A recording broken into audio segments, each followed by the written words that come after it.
Hello everybody, welcome back to the channel and to another fragrance video. Today I'm going to go over some great fragrances that didn't get the hype that I personally think that they deserve. And in this fragrance community, you know, fragrances usually only get hype when reviewers like Jeremy say that they're good and recommend these type of fragrances. And from what I know, he haven't talked a lot about these fragrances. So the first one that I think deserves a place in this list is DSquared Wood. This is a super long-lasting, actually, fresh woody fragrance that is not sweet at all, that I think suits great for the summertime and the high heat, actually. This smells like the name says, it's woody, it's fresh, it's very masculine. Everyone that is male can wear it. I don't recommend any women to wear this because it's pretty masculine smelling fragrance. And from what you pay for this and what it delivers, I think that this is a super underrated fragrance, actually. You can get it for around 50 to 60 bucks on discounters for a 100 milliliter bottle. So this is my first recommendation of a great fragrance that is underrated.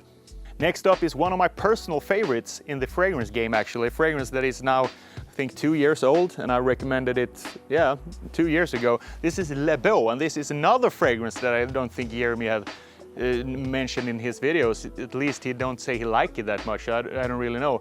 But I like it. The girls that I've asked really like this fragrance. You get massive compliments, like 1.5 to 2 years ago when I wore this when I was out clubbing with my friends before the whole Corona outbreak. So this Beau is a beautiful fragrance. Open up with a nice bergamot, then it dries down with some coconut and also some tonka bean. So it smells pretty different to the original Le Male and also the Le Male Le Parfum, but for what you get, the performance, the ladies' reactions and the smell, this is a great value for money. So you can get this for around 60 to 70 bucks on discounters. Another great fragrance in my eyes is the original Spice Bomb from Victor and Roth, and maybe this is not so unknown, but I think it's pretty underrated because it gets shadowed by the flanker Spice Bomb Extreme that is massively overhyped in my opinion. Everyone talks it's a perfect winter fragrance, blah, blah, blah, blah, blah. But I think this is a better alternative if you want a more masculine winter fragrance, because I've heard from girls that I know that I've tried the Spice Bomb Extreme on, you know, and they've smelled it and they think it's too sweet. So if you don't want that Chloe sweetness with the vanilla and the, I think there's some tobacco in the Extreme fragrance, maybe check this one out because they subtract. You know, they don't have that type of sweetness and that tobacco vanilla note in this one. It's only really nice winter spices in this fragrance. I hope you can get this on discounters pretty low now, I think.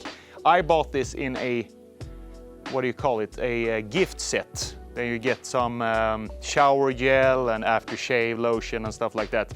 So look for that if you're gonna buy this, because I know there's a lot of gift sets with this fragrance out there. Another fragrance that is super underrated is from the brand Jour, and this is just Artisan.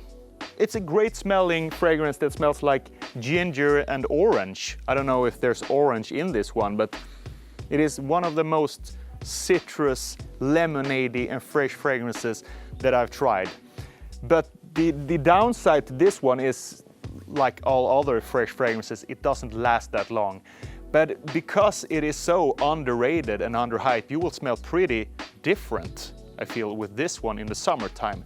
So maybe if you find this really cheap on discounters, you want to have something a little bit more special in the summertime, not just the original Artisan Pure or Light Blue Intense or something.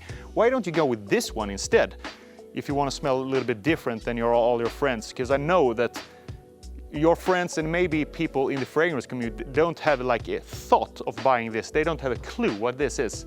Maybe they know the fragrance, but it's so underrated that you will smell different with this one. So another fragrance on this list that I will mention is from the brand Sean Yon, you know, P. Diddy's brand. This is 3 AM. 3 AM. So this is supposed to smell like a night out, I've heard, with the gin note. A lot of birds here. With the gin note and the sensual sweetness. And there's some fig notes in this one. that makes it a little bit sweeter, a little bit more like seductive, you know, if you can call it that. So this one smells like a gin and tonic, I feel. A gin and tonic with a touch of fig, like fruit, a little bit of a fruit basket, I will feel. So this one doesn't smell, I've lost the cap. I really love this. Each time I try it, I don't have any fragrance in my collection that smells like this little guy. And if you buy the bigger bottle of Sean John 3AM, you get the best atomizer on the market. Atomizer's beautiful on this. Quite impressed. Per milliliter. That atomizer is a killer atomizer. So if you're a big fan of great atomizers, buy the bigger bottle. But this one is great. It doesn't smell like anything else. It smells very different, actually, very different. It's not a masculine or a feminine fragrance. I feel maybe it could be a unisex fragrance. It lays somewhere in the middle, I think. It is a great cheap fragrance that lasts a pretty long time. And the last fragrance that I want to mention today is Dior Homme Sport. A fragrance from Dior that is super overlooked. People don't mention it in any top 10 list, any top 5 list, any top 20 list, whatever you will call it. That's a great compliment getter from Dior. It's not super long lasting, but it's not bad in performance. So instead of buying like Dior Homme Cologne or Dior Homme or like blabbing about that, buy Dior Homme Sport. It's a great fresh masculine fragrance that is a little bit more toned down in the sensual department. It's not so like night out, dinner date style like the original Dior Homme is. So this is a little bit more fresh take on the original Dior Homme. So there's, I think there was 6 fragrances that I feel is pretty underrated for how they perform and the price range and everything combined. So if you want to smell different and not like every other reviewer or every other fragrance enthusiast in the game, why don't you check out one or more of these fragrances? Thanks for watching, guys. Have a great day. Bye bye.